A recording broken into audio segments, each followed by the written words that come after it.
Da, da, da, da, boom, boom, boom, boom, boom, boom, boom, boom, boom, boom, boom, boom, boom, boom, boom, boom. Bow, bow, bow, bow, bow. Boom, boom, boom, boom, boom, boom, boom, boom, boom, boom, boom, boom, boom, boom, boom, boom. Bow, bow, bow, bow. Dun, dun, dun, dun, dun, dun, dun, dun, dun. Bow, bow, bow, bow. Dun, dun, dun, dun, dun, dun, dun, dun, dun, dun, dun, dun, dun, dun, dun, dun, cha. Okay, here, broski. So, here we are. We got some water. Yes, I don't know.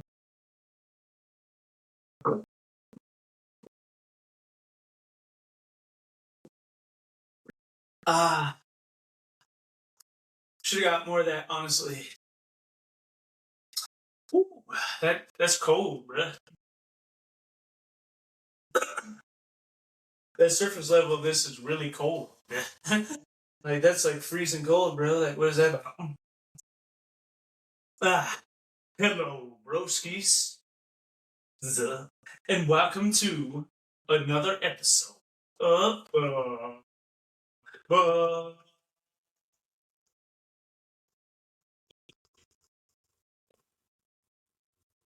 Truth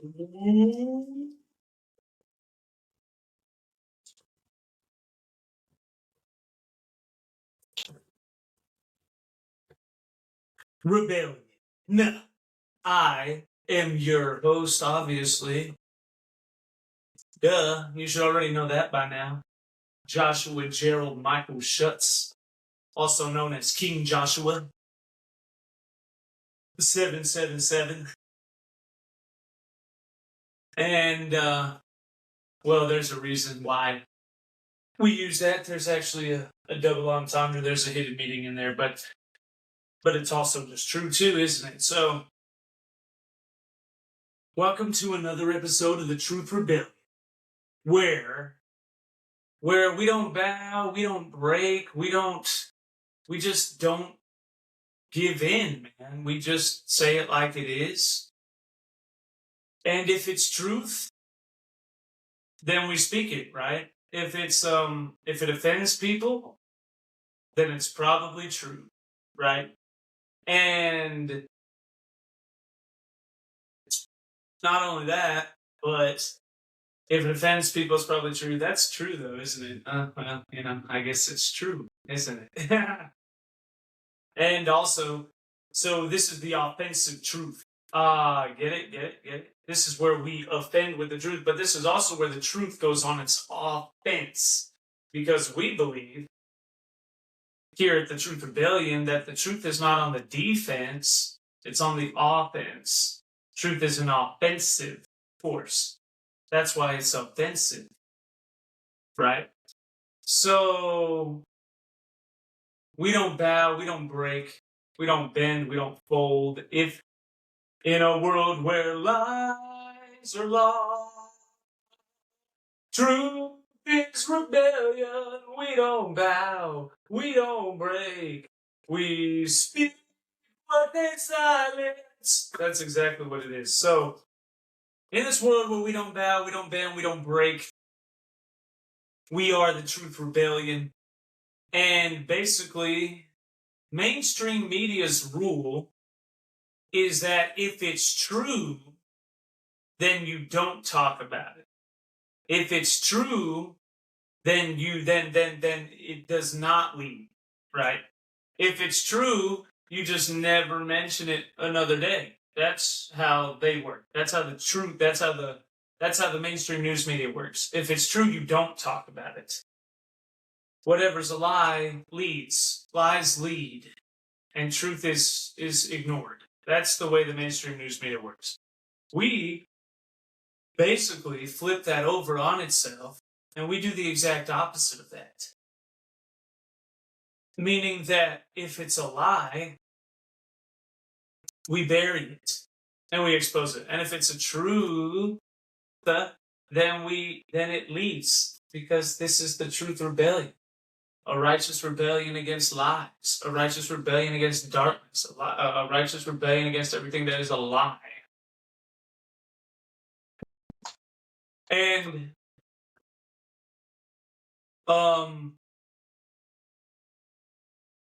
therefore, if it's true, it's true, which means we call out everything that is a lie, regardless of what it is, whether it's cultural, in politics, in anything. Whatever it is, we call it out for being what it is, and that's the fact that it's a lie. The truth leads in the truth rebellion, because we need a society that's built on truth. We need a righteous rebellion that rebels against the lies and the darkness and the controllingness factors of the enemies and of the Karens, and speaks specifically and only truth. And the truth will set you free. You shall know the truth, and the truth shall set you free, right? Just like Jesus Christ said. So that's what it is. So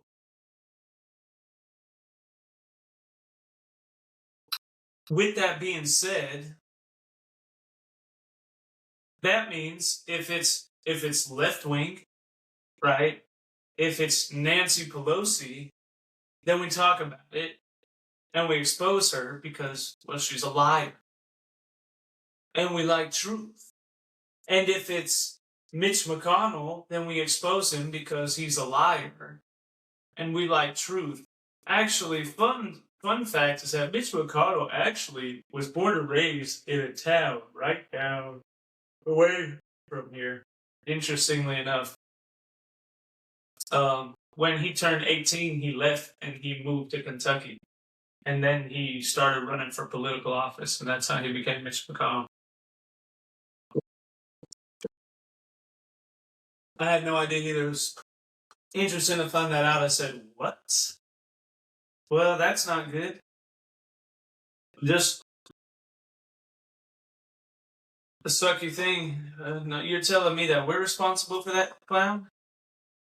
Oh, God. Oh, no.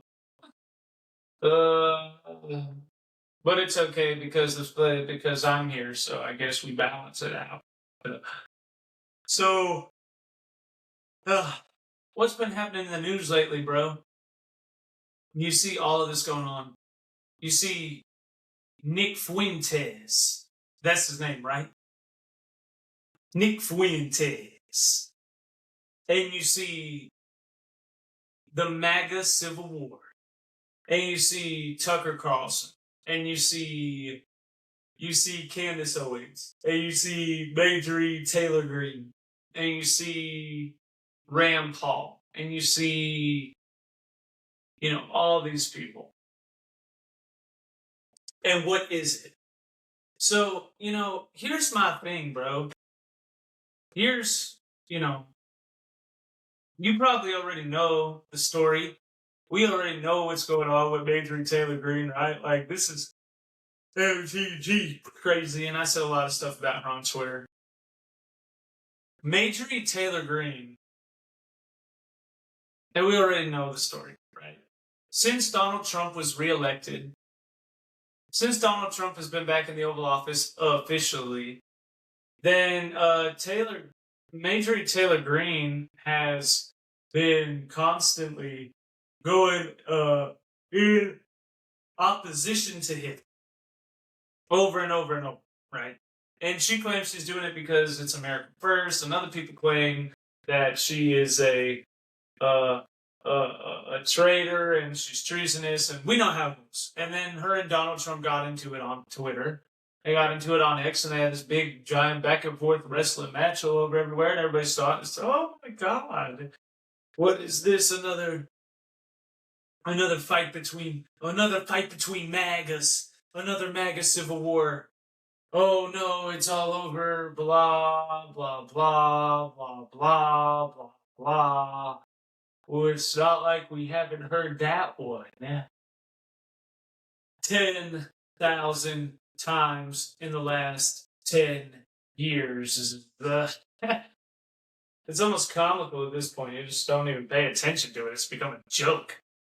Now, the thing is this. What happened with Marjorie Taylor Greene? Was I surprised by it? Yeah, maybe, I guess. Maybe just a little bit. Maybe, but not totally surprised either. It doesn't totally take me off guard. I think that... Okay, we'll start by saying this. Okay, I think that Marjorie Taylor Greene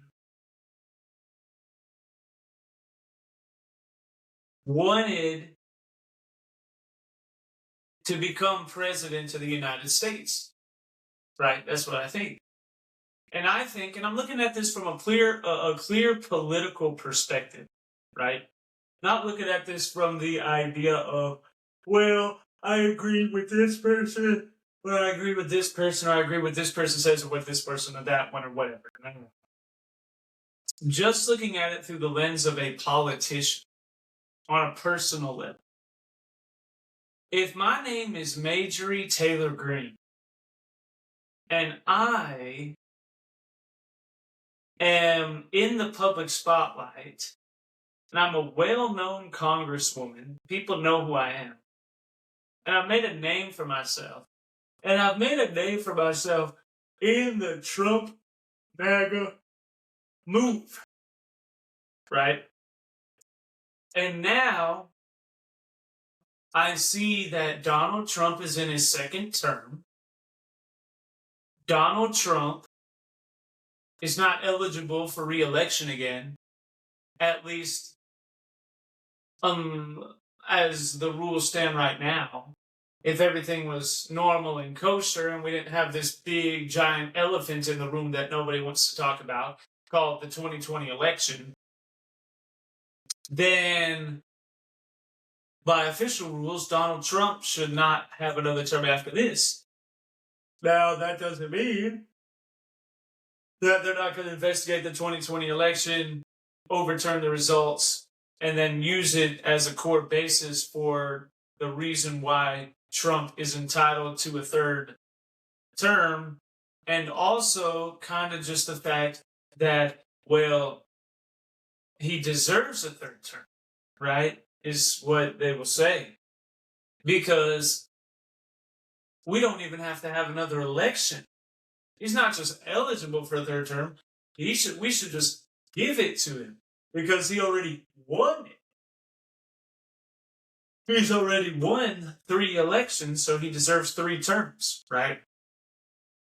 So you can't do that because it's unprecedented. But someone stealing a presidential election is unprecedented. So that will send the whole thing into a big giant earthquake and titter tatter all over the place and set rivets, and it'll cause all that official rules and all that to be completely and totally disregarded and thrown away. And say if one thing's unprecedented, then the only way to right it is to do this, and then Trump gets a third term. Now, if you're not thinking that way, right, that's what I think is most likely going to happen. Now, if you're not looking at it from that perspective, if you're a politician, right, you're just a politician, and most politicians are just politicians, so they don't look at it from that perspective.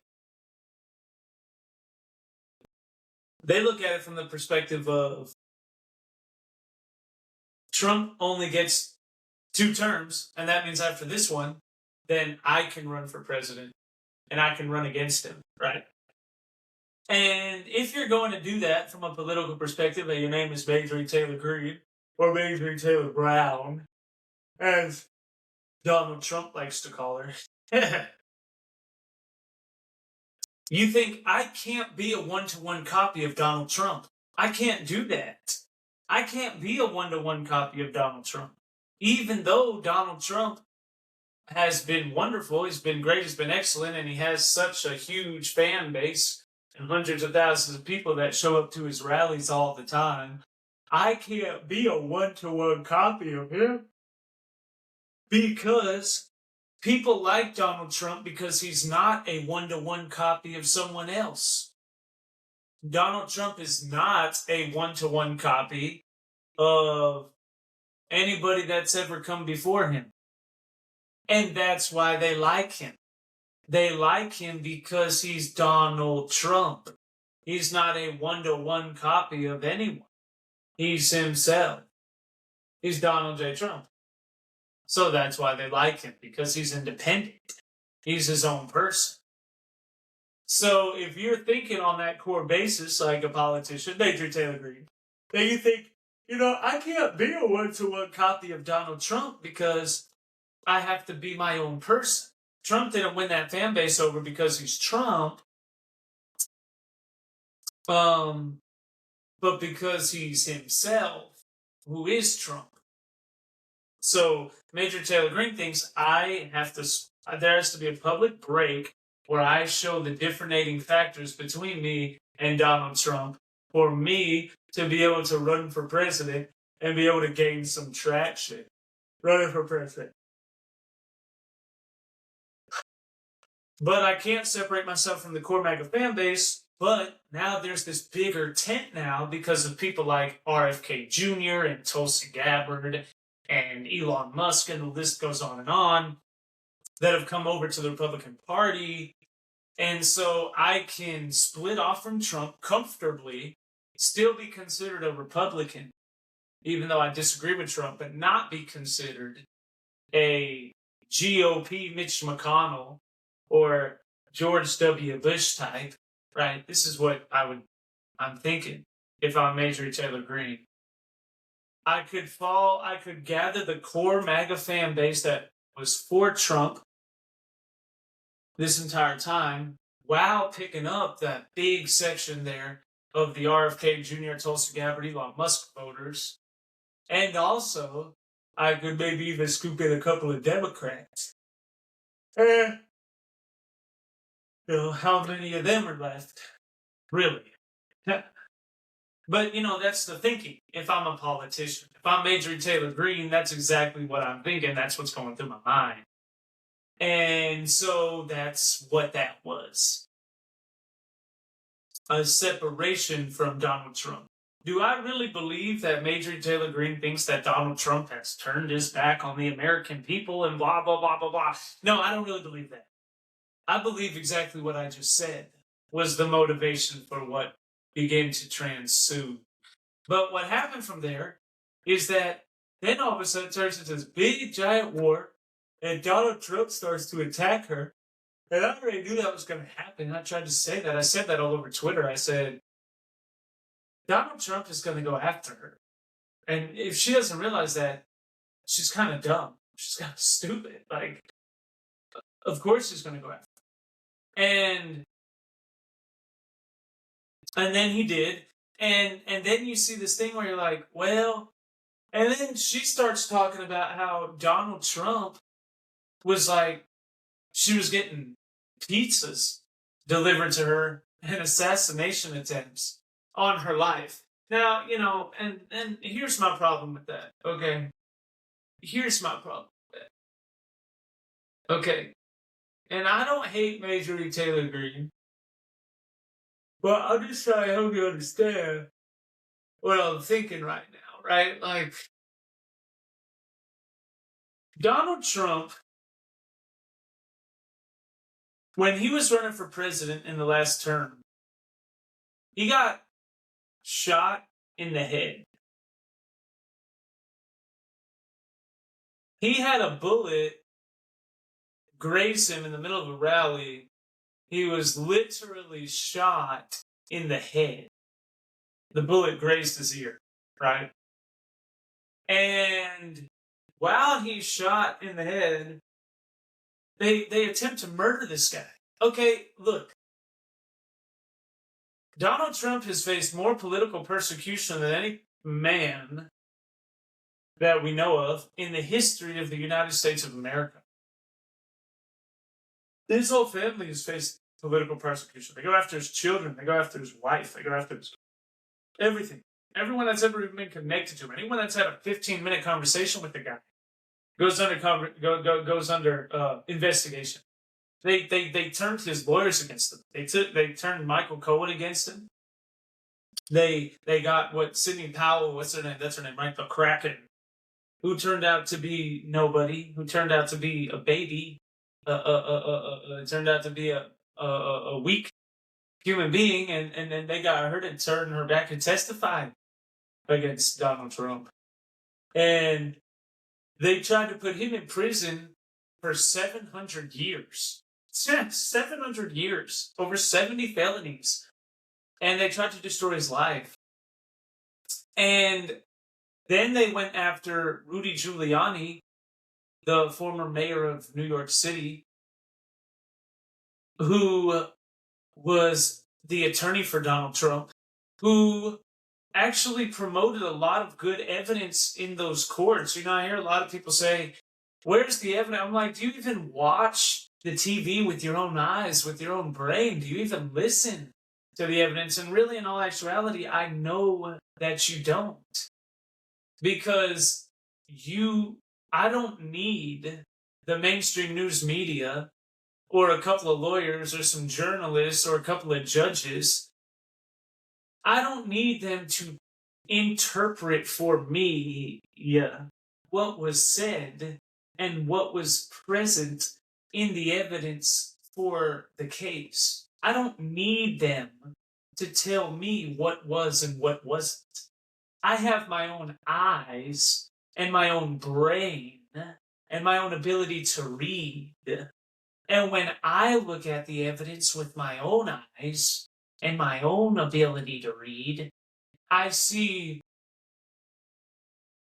over 1,200 sworn affidavits with people that said that it was rigged, that made a promise that you could send them to federal prison if they were lying. I see stacks on stacks of documents, evidences. I see 2,000 mules with the geo-tracking data of the cell phones. I see the ballots. I see the voter ID laws. I see the videos when they illegally put curtains in front of the windows so nobody could look in and see what they were doing while they were counting the votes in the middle of the night. I see forensic evidence.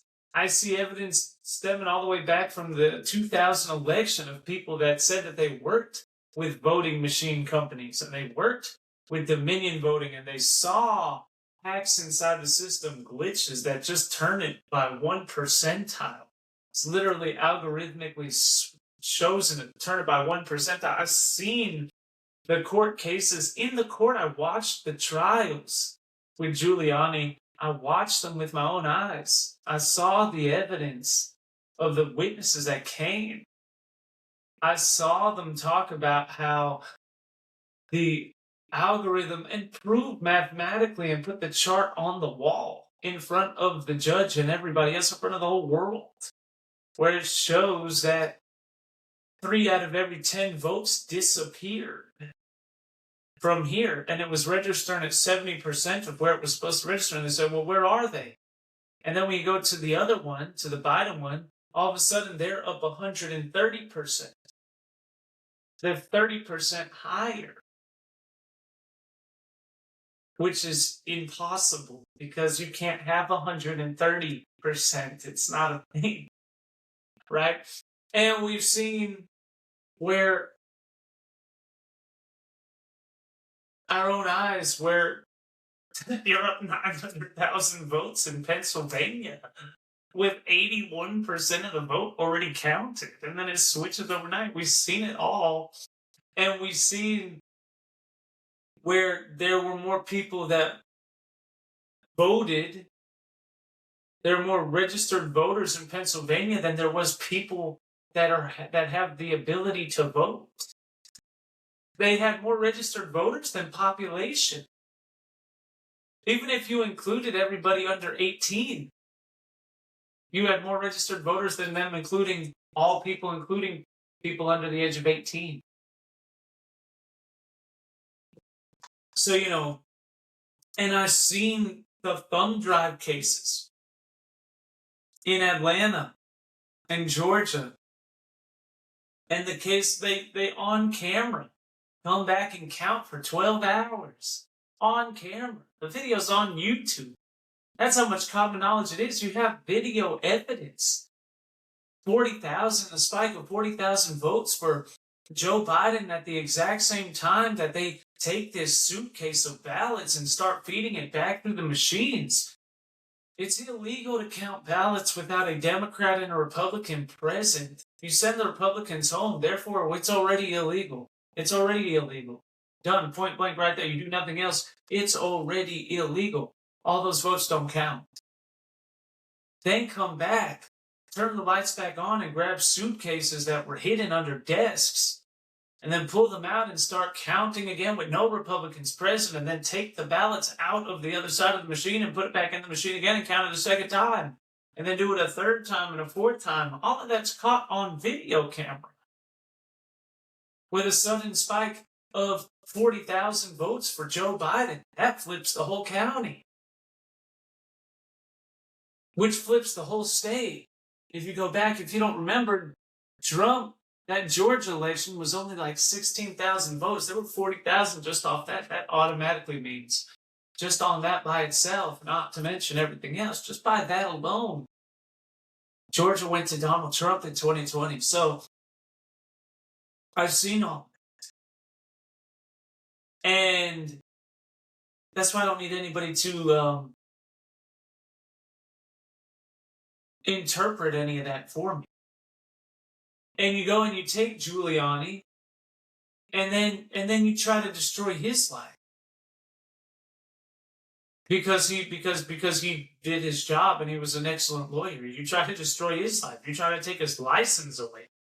They try to sue him for his entire net worth and try to get him to even have to give up his family jewelry, his family, his grandfather's watch. What kind of nonsense is that? He's pardoned by Donald Trump. Thank God. You already knew it's going to be. And you see Mike Lindell. Mike Lindell, what did he do? I don't understand. Questioning elections is a crime?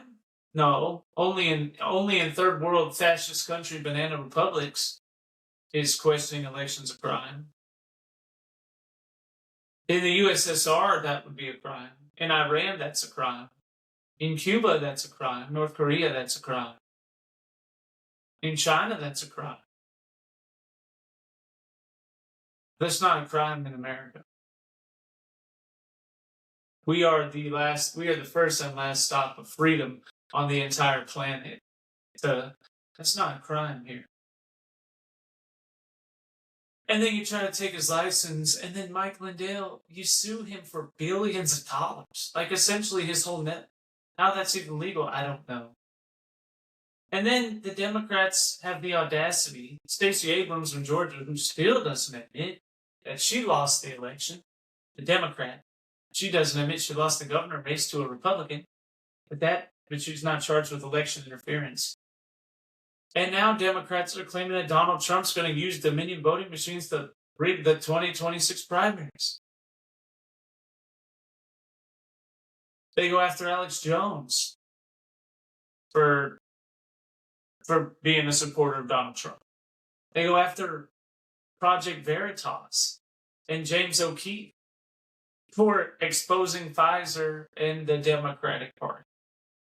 They go after Russell Brand because he's down the middle. He doesn't even do anything. He's got a show. He's an actor who has a show talking about news. And then because he gets a little too real, and they call it right wing, but what they mean by that is realness. So real and right wing are now interchangeable with one another. Because anytime it's real, it's right wing. And then they go after him for sexual scandals. And, it goes on and on and on and on and on and on and on and on. So we see all this political persecution against Donald Trump. And then all of that, we took a long way around to get back into this point. We see all of that. And then we see Marjorie Taylor Greene claim that she's getting death threats now. Well, you know what we did notice? We saw that Donald Trump, even after all of that, he gets shot in the head with a bullet by a lunatic, and it grazes his ear. And the Secret Service had something to do with that. They did. You say it was a complete breakdown of the Secret Service. Yeah, it wasn't just a breakdown. They had something to do with it. And really, I have it on, pretty good information that 2 of the Secret Service members, whether they're still in there and discovered by now and nobody's talked about it, or whether they haven't been, are really kind of compromised, and had a lot to do with that. And then you have, just complete stupidity, saying that Donald Trump gets shot in the head, and then they try to kill him again, and then they try to kill him again. And now they're still trying to go after him, and gas leaks and all this kind of stuff. And then you see this hunting thing at Air Force One. And then they did kill Charlie Kirk. God bless Charlie Kirk. Rest in peace, my friend. In heaven. He's really not resting so much, is he? Because he's alive and well. And he's with Christ, and he's happier than he's ever been down here on this earth. But Charlie Kirk, who is one of the greatest people in American history, and he was murdered. And he's not even a political candidate. He's not even a politician. And he was murdered for the truth and for his faith in Jesus Christ. Charlie Kirk was killed by these satanic, lunatic pedophiles. And essentially that's what they are at the end of the day, isn't it? And we've seen all of that. And now you want me to believe, Marjorie Taylor Greene, you want me to believe that you've received more death threats after parting with Trump than before you were on Trump's side? You want me to genuinely believe that? You want me to see them murder people that are on Trump's side and try to murder Donald Trump half a dozen times? And you want me to believe that you received more death threats after you disbanded with Trump?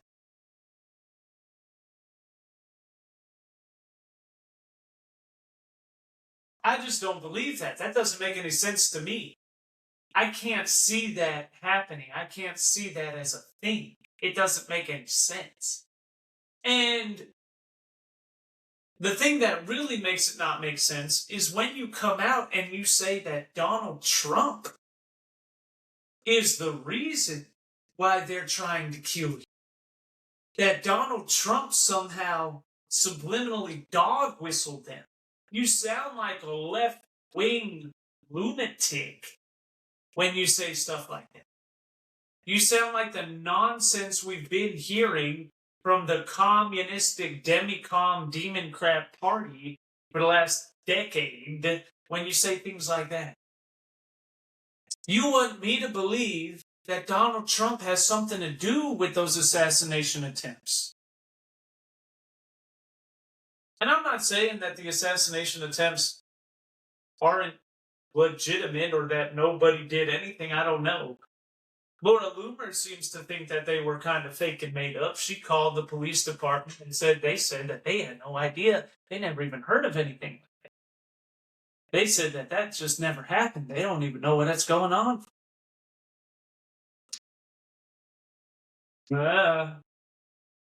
But not only is it hard for me to believe you get more death threats after you part with Trump, and then you go on The View with a bunch of freaking idiots and talk about the no view, talk about zero view, because, they should be called the blind. I don't know why they're called The View, because they don't really see a whole lot. There's not a whole lot going on there.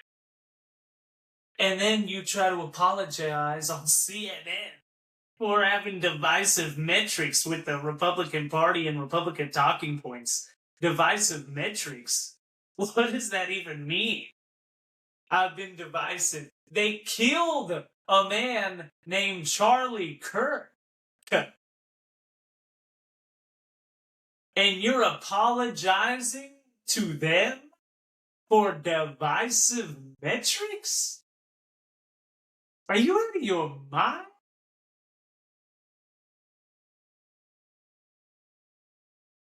Instead of CNN should be apologizing to the Kirk family for speaking about divisive metrics.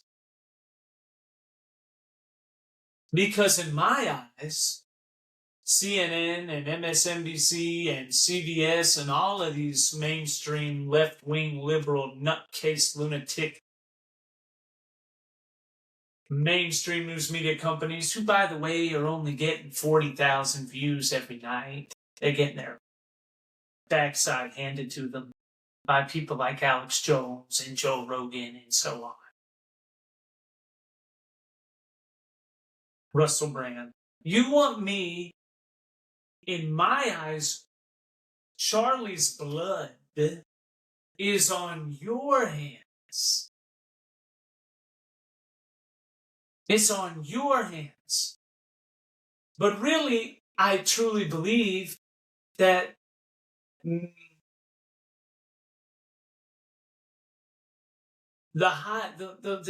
people behind those companies that own those companies, I think that maybe they're sick enough that they don't even care that Charlie's blood is on their hands.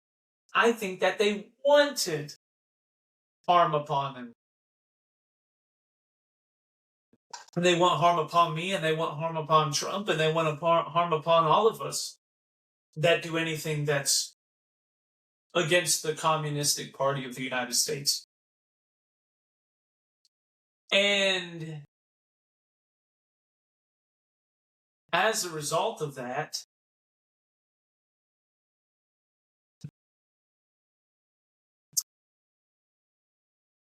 I think that's insane of Marjorie Taylor Greene to say, well, I didn't mean to be divisive. You didn't mean to be divisive? What are you even talking about? And you think that more people want to kill you when you're against Trump than when you are for him? What kind of world are you living in? What are you talking about? Insanity. And I think that an idea to try to run for president in 2028 did not work in Marjorie Taylor Greene's favor like she thought it was going to. And as a result of that, she has decided to go ahead and not be a part of Congress anymore. Now, let me get one thing straight, okay? I do believe that Jeffrey Epstein was like a horrible guy. And I do think that there's a lot more to the Epstein island and the people that were involved and perpetuated in it. Yeah, I think there's a whole lot more to that than people think there is. And I believe, and I'm all for giving the victims a voice. and letting them come out with a voice and their own names and their own list, their own documents, their own books. I'm for all of that. And I really sincerely hope and do believe that is going to happen. And that needs to be more organized, and it definitely needs to be shoved down people's throats until the truth comes out. Now, I do not believe that Donald Trump is on those lists or has anything to do with them. I don't believe that at all. I do believe that Bill Clinton is on those lists and has a lot to do with them. And I do think the same about many others as well. But and Prince Andrew's already been proven for that to be the fact, right? I think that Jeffrey Epstein was a wacko, and he died a wacko's death. He died. Nobody even knows who he is anymore. He's a loser. Nobody cares about him. He's a loser. He's dead now. And whether he killed himself or he didn't kill himself, either way he's dead. Either way he died. Because like James O'Keefe says, James O'Keefe is talking sometimes. He says the people on the right wing have become so black-pilled, that's the word he used, black-pilled, that they can't even take W's anymore. That anytime you expose anything, they're just kind of like, well, nothing's going to change anyway. And he said, yeah, you could say that. Or you could say, we're going to expose every single one of them. And I agree with him on that. Because you can't think like, well, nothing's ever going to get done anyways. You can't think that way because Jeffrey Epstein is dead. And regardless of whether he killed himself or he was assassinated by the Clintons, Hillary and whoever else it is, regardless of what happened, the truth is that he is dead. And if you did not believe anything was ever going to happen, if you had that mentality going into Epstein, he would have never been exposed. He would have never been arrested, and he wouldn't be dead right now. You still wouldn't know who he is. He'd still be hidden off on some island somewhere doing who knows what, and who knows how many other people, how many other freaking sick freak billionaires are out there, and how many islands they have all over the world. They're doing that right now. They just haven't been figured out yet. We're going to expose every one of them. And if you had that black pill mentality, we would have never found Jeffrey Epstein. But now he's dead. So he lost everything and he dies. And we moving constantly forward and forward towards the truth. And you have all these people, all these victims that were set free. And you see that Prince Andrew gets exposed now. Well, if you have this mantra in your head, nothing's ever going to get done, so you might as well not even do anything, then we would have never got Prince Andrew. But now Prince Andrew's been exposed. So you can't think that way. That mentality is what stopped anything from ever coming out or happening. That's the mentality for why people don't speak out against the truth. That's the mentality for why people can go on for decades and decades and never get in trouble, because everybody thinks, well, what am I going to sue? What am I going to say? It's never going to do. No. You don't think that. You say, I'm going to hit them in the mouth and I'm going to break their jaw and there's nothing they can do about it. I'm going to punch them in the face 150 times until they don't have a chance. I'm going to punch them again and again and again until blood spews out all from their face, and I'll break their jaw figuratively, metaphorically. But in a one-on-one scenario, you try to fight me literally too. And then I'm going to expose them to the whole world, and they're going to get on their knees and they're going to beg. They're going to be shamed and humiliated and broadcast in front of the whole world for the clowns that they are. Bunch of freaking losers. Okay? And that's how you take care of those people. But the way that you do that is not thinking that. You can't do that. You have to think, we're going to get every one of them. And then as you knock one fool down, and then another gets knocked down, and another gets knocked down, and they get lined up like dominoes. They get lined up like a group of connecting dots. What do you call that? Connect the dots. Sketch artists, you know what I mean? You connect the dots in from one to one, and then it goes off into a like nuclear fusion and fusion. It goes off into this, one hits another and hits another and hits another and then blows them all up and kills everybody. And that's how you take the whole thing down, broski. That's how you do it right there. And that's how you do it. So I think there's a lot more to that, and we're going to keep marching it down. See, now we're releasing the Epstein files, and we're one step closer. Keep going, and we'll keep getting closer. You never give in. You never give up. You never bow down. You never back down. You never surrender. You always win. You always fight. You always punch them right in their mouth. And just like Donald Trump said, fight, fight, fight. That's what you do. You take it to their doorstep, and you do win. And you will win, and they won't have a chance to stop you. When you shove it down their throat like that, my friends, they won't have a chance to stop you.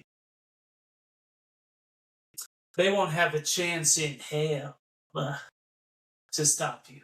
And when I say hell, I quite literally mean hell.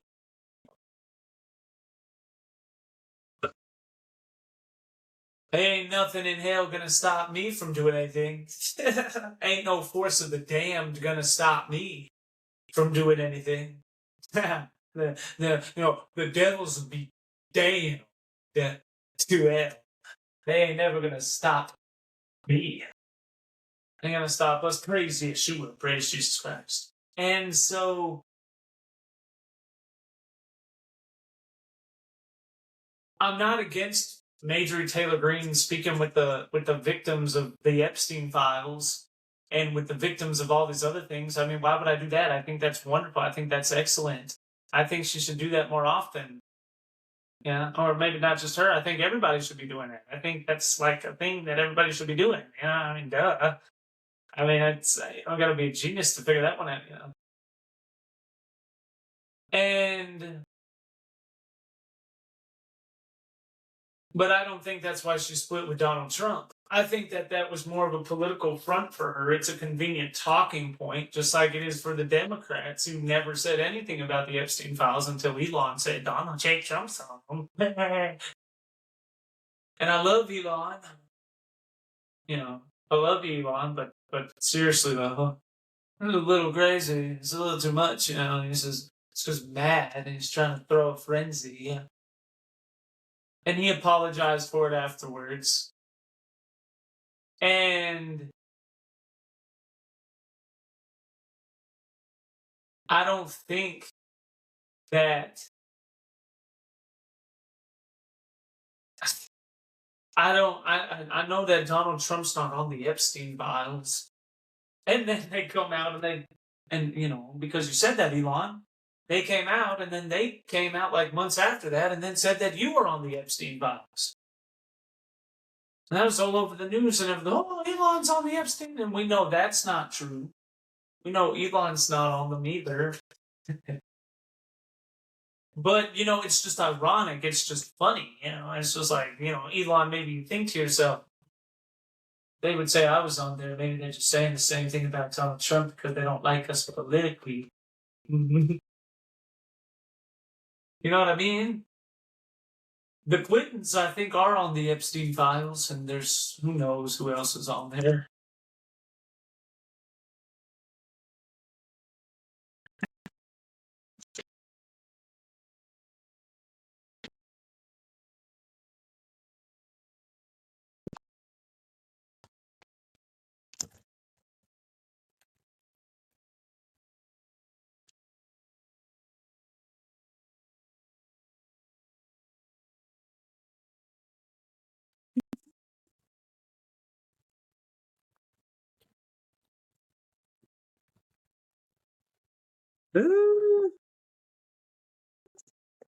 The heck, broski?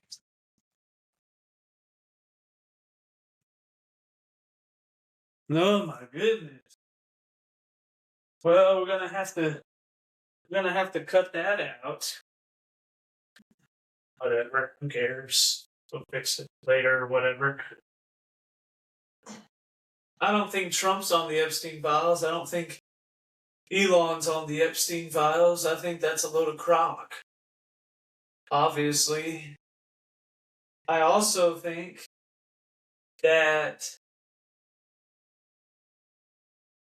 Whatever. We got to find out who is on the Epstein files. And as a result of that, too, Marjorie Taylor Greene. Now, while all of that is happening, and now Trump and Elon are starting to make up, so that's nice. Now, while all of that is happening, and I'm thinking all these things, and then out of nowhere, Marjorie Taylor Greene, after she does all these things and she accuses Trump of trying to kill her political adversaries and his political enemies, and starts to help the Democratic Party with the whole narrative that Trump is a tyrant and is going to really try to assassinate his political adversaries as if he haven't tried to assassinate him 100 times, and all of this, blah, blah, blah. And then while she's in the middle of doing all this, and she claims that it's because she's really America first and Donald Trump has lost his way, and blah, blah, blah, blah, blah, blah, blah, blah. And I think that's all a load of nonsense. And are there things that Donald Trump does that Joshua Schutz doesn't agree with? I'm Joshua Schutz, I don't agree with? Are there things Trump does that I don't agree with? Sure. But that's true of anybody, isn't it?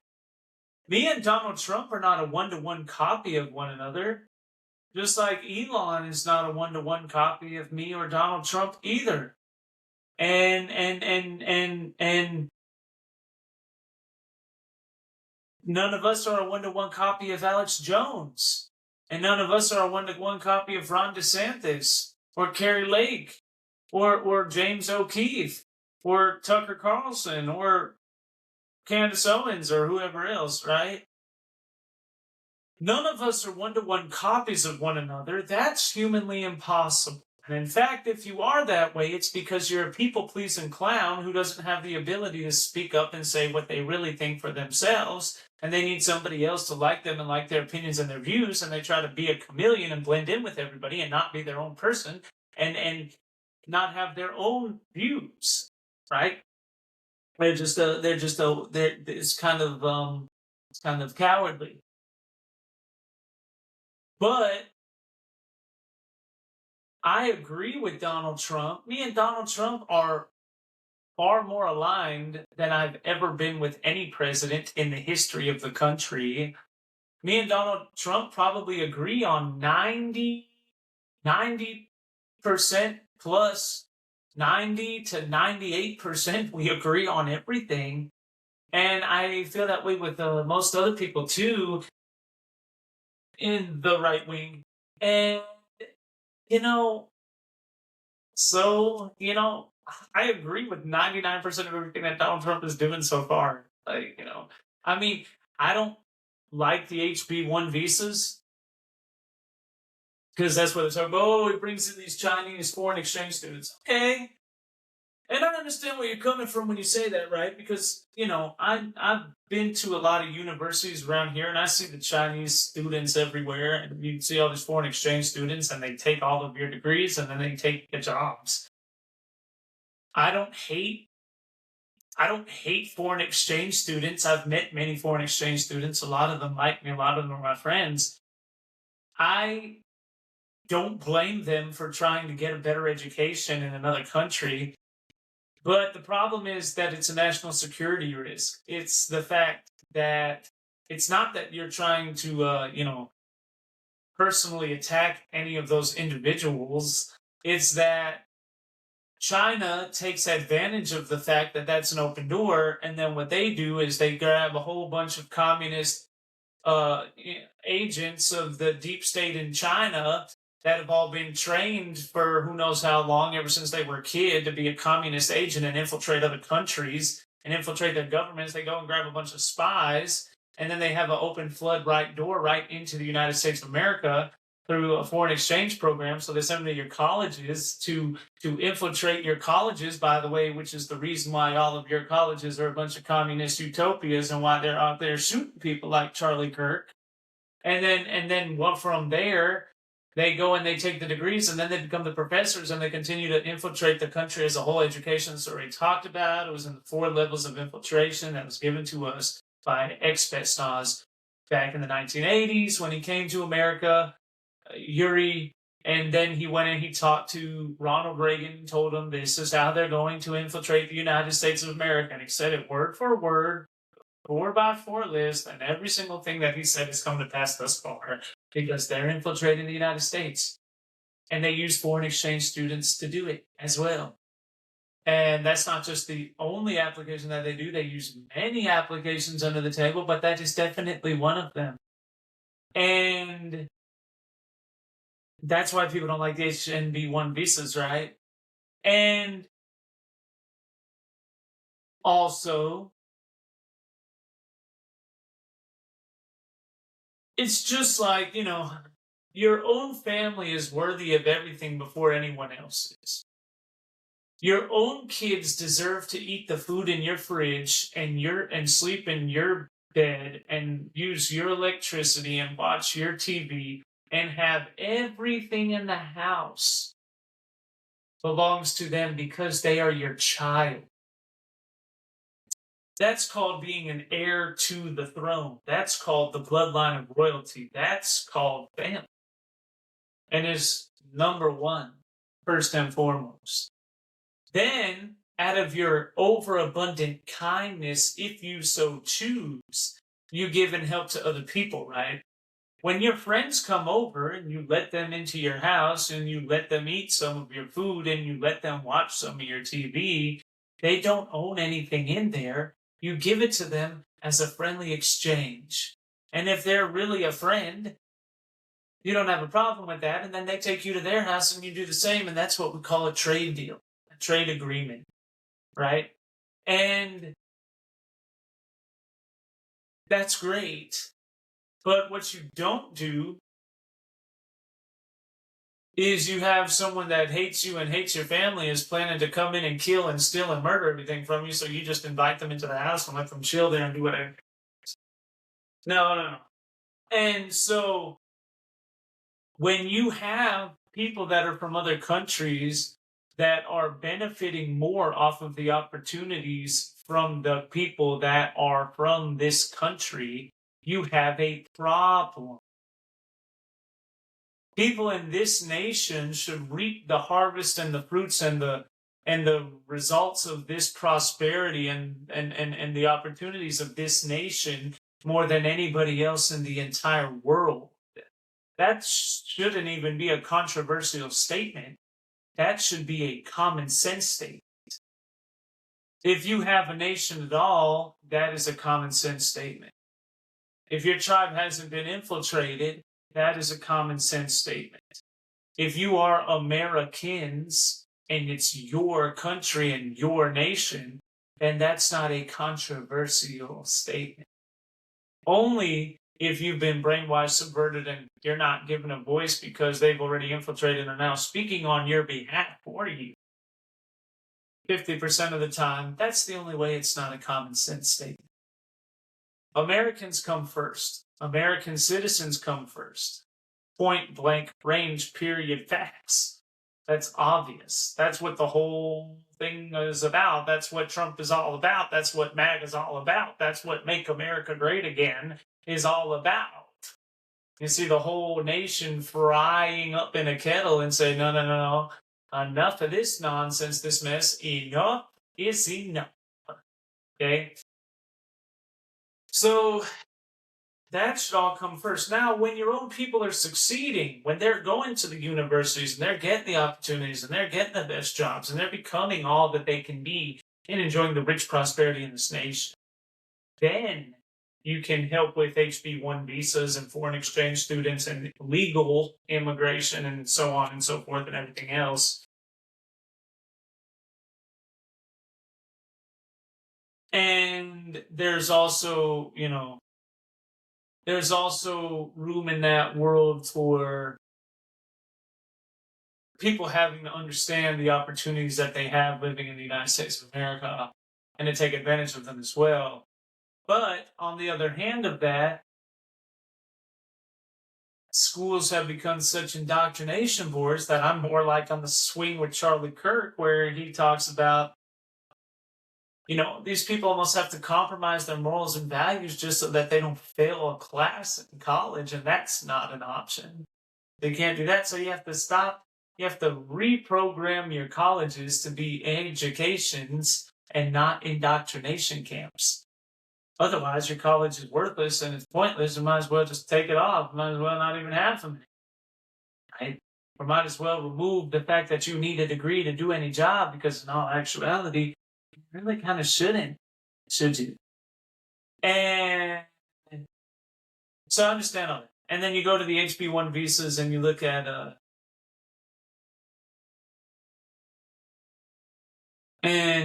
the foreign exchange students and everything. And like I said, I'm not against foreign exchange student plans. I've met many foreign exchange students. I know many of them. And, I'm happy for them. That a lot of them have been able to do what they've been able to accomplish. They're not Chinese agents. They don't work for the Communist Party. So, it's a little bit different. But, now, see, I also know the other side of that argument, and I know where Donald Trump's mind is at. Because of the abuse of the American economy that's happened so long, there is a void where there's a lot of people in the United States that don't know how to do some of these super high advanced technical jobs with technology and AI and all these sorts of things. That's a fact. Donald Trump understands that, and I understand that. And people in that world and industry understand that. People from the outside looking in, they don't understand that. From a practicality perspective. Not from what should be or shouldn't be and what it needs to be and we need to fix it. Not from that perspective, but from a right now, at this moment, practicality perspective as a result of things being done that way. There are many people in this country that do not know how to use AI and Python and computer programming and all these things. They don't know how to do any of that. And America benefits from them coming to the United States. People don't like to hear that, but it's true. 99% of the geniuses in the world are in the United States. And not because they're born here, even though a lot of them are, but because all the top geniuses from the entire world come here on an H-1B visa. And then we use them to build up our own military and our own technology, and that's how we stay ahead of everybody. And that's really what it is. Like Albert Einstein was Jewish and German. And the reason we got him was similar type of thing, right? Not H-1B, but the same thing though. So I understand the practicality of it. Now that doesn't mean that it should stay that way. That doesn't mean that, we should just do this forever. Yeah, because it gives people power that don't have ideological loyalty. You have to have ideological loyalty to the United States of America, or you should not even be considered. First and foremost, Donald Trump agrees with that. Now, the thing is that the reason why Donald Trump brings in these Chinese nationals, I understand, is because of exactly what I'm telling you right now. He wants to use them to come in and then to help build the infrastructure that causes it to train Americans in those technological. And I understand where he's coming from. That might sound weird and crazy to some people, but there's an understanding for why I know why he does it. Doesn't mean I totally agree with every minor and major detail of how it happens, but I do understand why he does it. There's a lot there. It's a very complicated thing. And I think the ultimate goal is to get rid of H-1B visas. And it's not even that you're trying to get rid of them in the sense of, I never want them to ever be a thing ever. But in the sense of, until Americans are reaping the fruits of everything inside of the country, nobody else deserves anything. Yeah, I agree with that 100%. So I think that Donald Trump that specific decision is coming out of a practicality perspective, not a anti-MAGA perspective. But they try to use that against him. So, and then there's other things in there, like that guy that came in there that used to be a terrorist, that was like the head of Syria, he invites him there. But you also have to think about Donald Trump is playing a game with these people. Just like you see Mum Dummy the fool from New York. It's not from New York. Where's that idiot from? I don't even know. Mummy dummy. Donald Trump sits there and goes into a meeting with him too, but everybody, you're not stupid. You know what that means. You know what that meeting is. That meeting is Donald Trump thinking, keep your enemies closer than your friends, playing 4D chess. How am I going to figure out how to destroy this guy? Oh yeah, look everybody, it's Mummy Dummy. You know, and that's what I think it was with Syria too. So yeah, of course, and bump stocks on ARs. I don't necessarily agree with that either. There's these tiny little things that pop up here and there. I didn't agree with Donald Trump about the vaccines. I don't think anyone should ever take a vaccine. But those are just a handful of things. Those are just a handful of things. I mentioned maybe 5 to 10 things, which is nothing in the grand scheme of things, right? So you're like, oh, well, I disagree with this 5 or 10. Yeah, but let's see. But then, full stop, that's it. So then everything else that he says, I agree with. So that's actually like less than 5 or 3% of everything that he talks about, right? So I agree with ICE. I agree with removing illegal immigrants. I agree with building up the military. I agree with not forcing people to take vaccines. I agree with not going to war on energy and oil. I agree with not allowing the green revolution and the environment to try and destroy energy. And I agree with making America great again. And I agree with putting America first. And I agree with the foreign aid. And I agree with tariffs. And I agree with the economy. And there's so many subjects. What it is that I agree with everything Donald Trump says on a 9 out of 10 at least basis. Every 10 things you hear that have ever come out of Donald Trump's mouth, I agree with 9 of them, at least. Maybe 95 out of 100. So that's why I'm saying all that, is because I don't agree with this narrative. Oh no, now all the MAGA people are turning against Donald Trump, which is stupid. We already knew that wasn't going to happen. Okay? We all voted for Trump. Then they said it was rigged in 2016. No, it wasn't rigged. And then they said, we're going to impeach him. No, they couldn't. They didn't do it. And then they said his MAGA fans did vote for him, but they're turning against him. And then that didn't happen. And they said, well, that's why they didn't vote for him in 2020, even though they did. It was rigged. And then everybody's screaming F Joe Biden and let's go Brandon. And then that's because of whatever reason. No, it's because they all voted for Donald Trump. And then you go through the midterms, and that's all for Trump. And then they're saying, oh, he's not going to win, and nobody's actually voting for him. And then he gets voted in again, and then all of a sudden, before he's even in a week in office, everyone's turning against him again. And now it's back here, and now it's been a year, and now it's actually real this time, because MGT and the MAGAs are all turning against Donald Trump.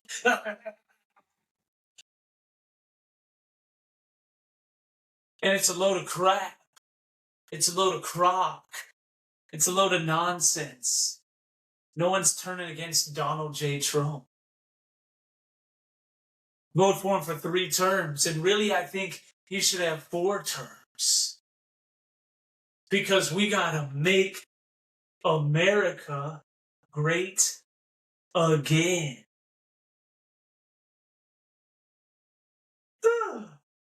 Lord Jesus, have mercy on these idiots. Yeah.